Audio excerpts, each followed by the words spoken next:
দক্ষিণ চীন সাগরে আবার উত্তেজনা। চীনের বিরুদ্ধে ফিলিপিন্সের বিমানে ফ্লেয়ার ছোড়ার অভিযোগ। জাপানের সামরিক বিমানেও হস্তক্ষেপ, নিশ্চুপ বেইজিং।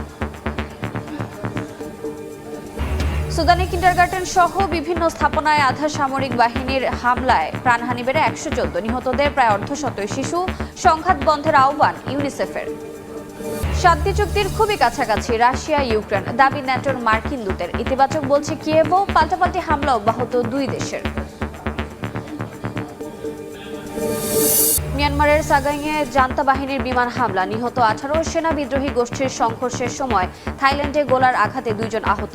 সীমান্তে সতর্কতা জারি।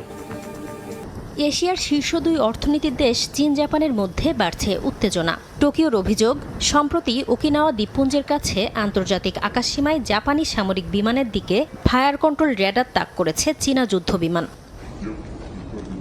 রোববার সামাজিক যোগাযোগ মাধ্যম এক্সে দেয়া এক পোস্টে এ ঘটনার তীব্র নিন্দা জানান জাপানের প্রতিরক্ষা মন্ত্রী শিনজিরো কোইজুমি। ঘটনার পুনরাবৃত্তি রোধে পদক্ষেপ নেয়ারও দাবি জানান তিনি। তবে এ বিষয়ে তাৎক্ষণিকভাবে কোনো মন্তব্য করেনি বেইজিং। শুধু জাপানের সামরিক বিমানই নয়, বিতর্কিত দক্ষিণ চীন সাগরে নিয়মিত টহল দেওয়ার সময় ফিলিপিন্সের বিমান লক্ষ্য করে 3টি ফ্লেয়ার ছোড়ার অভিযোগ উঠেছে চীনা বাহিনীর বিরুদ্ধে। চীনের নিয়ন্ত্রণে থাকা সুবি রিফ থেকে ছোড়া ওই ফ্লেয়ারে বিমানটির কোনো ক্ষতি হয়নি বলে জানিয়েছে ম্যানিলার কোস্টগার্ড।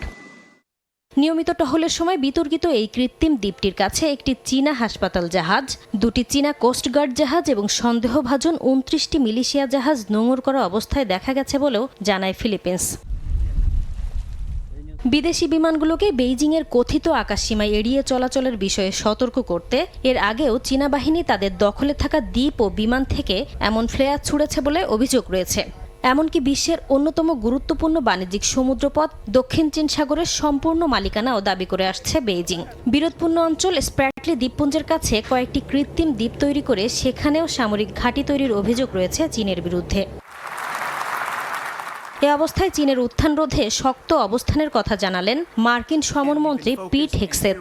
বলেন, বেইজিংকে দমনের কোনো উদ্দেশ্য নেই ওয়াশিংটনের, তবে মার্কিন মিত্ররা যেন তাদের সামরিক আগ্রাসনের শিকার না হয় সেটা নিশ্চিত করবে যুক্তরাষ্ট্র।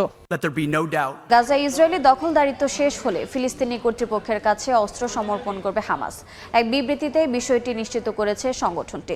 যুদ্ধবিরতি চুক্তির পরবর্তী ধাপ শুরু না হওয়াকে যুক্তরাষ্ট্রের বড় ব্যর্থতা বলে আখ্যা দিয়েছেন তুরস্কের পররাষ্ট্রমন্ত্রী। দ্রুত ফিলিস্তিনে অন্তর্বর্তী স্থানীয় সরকার গঠনের মাধ্যমে হামাসের নিরস্ত্রীকরণে ট্রাম্পের হস্তক্ষেপের আহ্বান জানান তিনি। একপাক্ষিকভাবে রাফা সীমান্ত খোলার বিরোধিতা করেছে মুসলিম বিশ্বের নেতারা। এদিকে গাজায় ইসরায়েলি হামলায় একদিনে নিহত হয়েছে অন্তত 7 জন।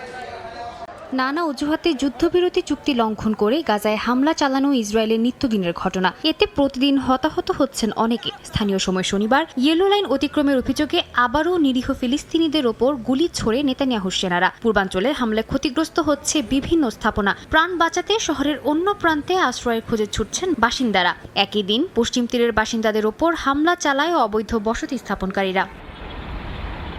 যুদ্ধবিরতি চুক্তির এই ভঙ্গুর দশা নিয়ে শঙ্কা প্রকাশ করেছেন আরব ও মুসলিম দেশের নেতারা। মার্কিন মধ্যস্থতায় স্বাক্ষরিত এই চুক্তির পরবর্তী পর্যায়ে দ্রুত কার্যকরের দাবি তাদের। তুরস্কের পররাষ্ট্রমন্ত্রী হাকান ফিদানের দাবি, চুক্তির পরবর্তী ধাপে পৌঁছাতে না পারা যুক্তরাষ্ট্র ও বিশ্বের জন্য বিশাল পরাজয় বলে গণ্য হবে। এ সময় মার্কিন প্রেসিডেন্ট ডোনাল্ড ট্রাম্পের দ্রুত হস্তক্ষেপ কামনা করেন তিনি। বলেন, ফিলিস্তিনে একটি নির্ভরযোগ্য স্থানীয় প্রশাসন ও প্রশিক্ষিত পুলিশ বাহিনী তৈরির মাধ্যমে হামাস নিরস্ত্রীকরণ প্রক্রিয়া শুরু করা উচিত। এমনকি স্থানীয় পুলিশ বাহিনীর কাছে অস্ত্র হস্তান্তর করতে গোষ্ঠীটি রাজি বলেও জানান তিনি।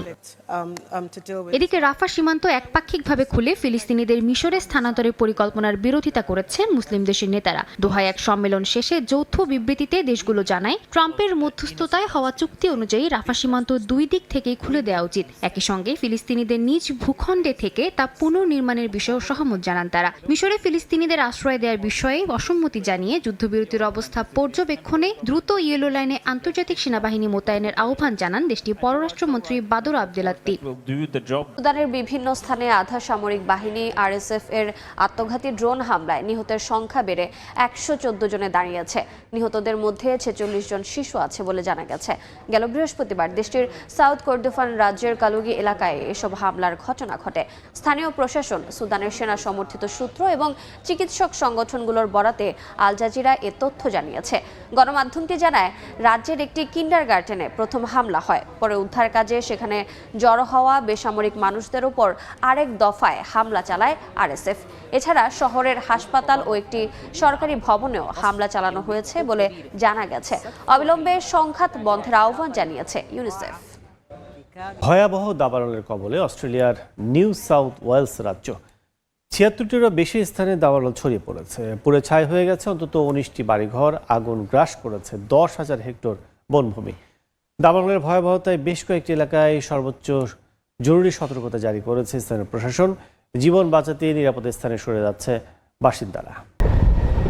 আগুনের লেলিহান শিখা গ্রাস করছে একের পর এক বাড়িঘর, পুড়ছে বনাঞ্চল। ভয়াবহ দাবানলের কবলে পড়েছে অস্ট্রেলিয়ার নিউ সাউথ ওয়েলস। এরই মধ্যে ভস্মীভূত হয়ে গেছে হাজার হাজার হেক্টর বনভূমি। রাজ্য জুড়ে অর্ধশতাধিক স্থানে দাবানল ছড়িয়ে পড়েছে। সিডনি থেকে প্রায় ৪৫ কিলোমিটার উত্তরে অবস্থিত উলেওয়েংয়ে দাবানলে পুড়ে গেছে কয়েকটি বাড়িঘর। উত্তরাঞ্চলের আপার হান্টার এলাকার পরিস্থিতি আরও ভয়াবহ। সেখানে হাজার হাজার হেক্টর এলাকা জুড়ে ছড়িয়ে পড়েছে দাবানল। সিডনিতে এক জরুরি সংবাদ সম্মেলনে নিউ সাউথ ওয়েলস অঙ্গরাজ্যের প্রধান ক্রিস মিন্স জানান, আগুন নিয়ন্ত্রণে নিরলসভাবে কাজ করে যাচ্ছেন দমকল কর্মীরা। ভারী যানবাহনের পাশাপাশি হেলিকপ্টার থেকে পানি ছিটিয়ে আগুন নিয়ন্ত্রণের চেষ্টা চলছে। বেশ কয়েকটি এলাকায় দাবানল নিয়ন্ত্রণের বাইরে চলে গেছে বলেও জানান মিন্স। নিউ সাউথ ওয়েলসের বিভিন্ন স্থানে দাবানল ছড়িয়ে গেছে, যার মধ্যে 19টি স্থানে এখনও নিয়ন্ত্রণে আনা যায়নি। এসব এলাকায় আগুন নিয়ন্ত্রণে শত শত অগ্নি নির্বাপন যান কাজ করছে। দাবানলের ভয়াবহতায় বেশ কয়েকটি এলাকায় সর্বোচ্চ জরুরি সতর্কতা জারি করেছে স্থানীয় প্রশাসন। এরই মধ্যে জনবহুল এলাকায় বসবাসকারী হাজারো বাসিন্দাকে নিরাপদ স্থানে সরে যাওয়ার আহ্বান জানানো হয়েছে। তবে বাতাসের গতিবেগ বাড়লে আগুন আরও বিস্তৃত হতে পারে বলেও শঙ্কা প্রকাশ করেছেন সংশ্লিষ্টরা। মস্কো কিয়েভ যুদ্ধ ইস্যুতে শান্তি পরিকল্পনা নিয়ে যুক্তরাষ্ট্রের সঙ্গে আলোচনা ইতিবাচক দিকে এগোচ্ছে বলে জানিয়েছেন ইউক্রেনের প্রেসিডেন্ট ভলোদিমির জেলেনস্কি। ট্রাম্পের নিযুক্ত শান্তিদূত স্টিভ উইটকফ ও জেরেড কুশনারের সঙ্গে তার গঠনমূলক আলোচনা হয়েছে বলেও জানান তিনি। দোহারের এক প্যানেলে রাশিয়া ও ইউক্রেন শান্তি চুক্তির খুবই কাছাকাছি পৌঁছেছে বলে দাবি করেছেন পশ্চিমা সামরিক জোট ন্যাটোতে যুক্ত মার্কিন দূত ম্যাথিউ হুইটেকারও। এদিকে শান্তি চুক্তি নিয়ে আলোচনার মধ্যেও পাল্টাপাল্টি হামলা অব্যাহত রেখেছে দুই দেশ। গত এক সপ্তাহে কিয়েভের বেসামরিক অবকাঠামোতে হামলার জবাবে জ্বালানি স্থাপনা, সামরিক পরিবহন নেটওয়ার্ক ও দূরপাল্লার ড্রোন তৈরির কারখানায় আঘাত হানার কথা জানিয়েছে রুশ প্রতিরক্ষা মন্ত্রণালয়। আবারও ভয়াবহ বন্যার মুখোমুখি ইউরোপের দেশ গ্রিস। শনিবার প্রবল বৃষ্টিপাতের কারণে সৃষ্ট আকস্মিক বন্যার কারণে বিভিন্ন এলাকা জুড়ে ১১২টি জরুরি সতর্কতা জারি করেছে প্রশাসন। তবে সরকারের অবহেলা ও পরিকল্পনার অভাবকেই প্রতি বছরের বন্যার কারণ হিসেবে উল্লেখ করছেন স্থানীয়রা। এদিকে এশিয়ার দেশ ইন্দোনেশিয়া ও শ্রীলঙ্কার বন্যায় ধীরে ধীরে দৃশ্যমান হচ্ছে বন্যার ভয়াবহতা। পরিস্থিতি নিয়ন্ত্রণে চলছে উদ্ধার ও ত্রাণ কার্যক্রম।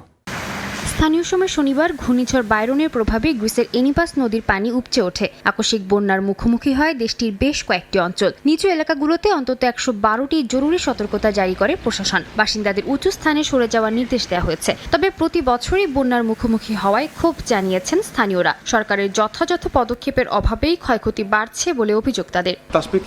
পৌরসভা বা আঞ্চলিক কর্তৃপক্ষ কিছুই করেনি। প্রতি বছর একই সমস্যার পুনরাবৃত্তি হয়। প্রতিবার বৃষ্টি হলেই এখানে বন্যা দেখা দেয়। দিনে দিনে পরিস্থিতি আরো খারাপ হচ্ছে।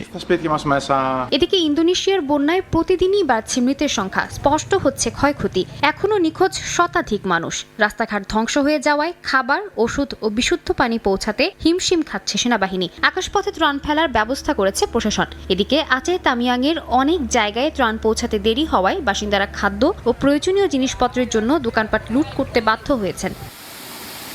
বন্যায় ক্ষয়ক্ষতি পর্যবেক্ষণে ক্যান্ডি শহরে যান শ্রীলঙ্কার প্রেসিডেন্ট অনুরা কুমার দিশানায়েক। এ সময় প্রভাবশালী এক বৌদ্ধ ভিক্ষুর সঙ্গে দেখা করার পর ক্ষতিগ্রস্ত এলাকাগুলো পুনর্নির্মাণ নিয়ে ব্রিফিং দেন তিনি। দ্রুত এই প্রক্রিয়া শুরুরও নির্দেশ দেন। বিশ্বব্যাপী পর্যটকদের কাছে অত্যন্ত জনপ্রিয় ভারতের গোয়া। রাজ্যের উত্তরাঞ্চলের আরপোরা এলাকায় রোববার গভীর রাত 12টায় এক নাইট ক্লাবে ভয়াবহ গ্যাস সিলিন্ডার বিস্ফোরণ হয়েছে। মুহূর্তেই দাউ দাউ করে জ্বলে ওঠে ভবনটি। ভয়াবহ এই অগ্নিকাণ্ডে বেশ কয়েকজনের মৃত্যু হয়েছে। নিহতদের মধ্যে পর্যটক ও ক্লাব কর্মীরা রয়েছেন। ঘটনাস্থলে ফায়ার ট্রাক ও অ্যাম্বুলেন্স উদ্ধার কাজ শুরু করে আহতদের দ্রুত হাসপাতালে নিয়ে যাওয়া হয়।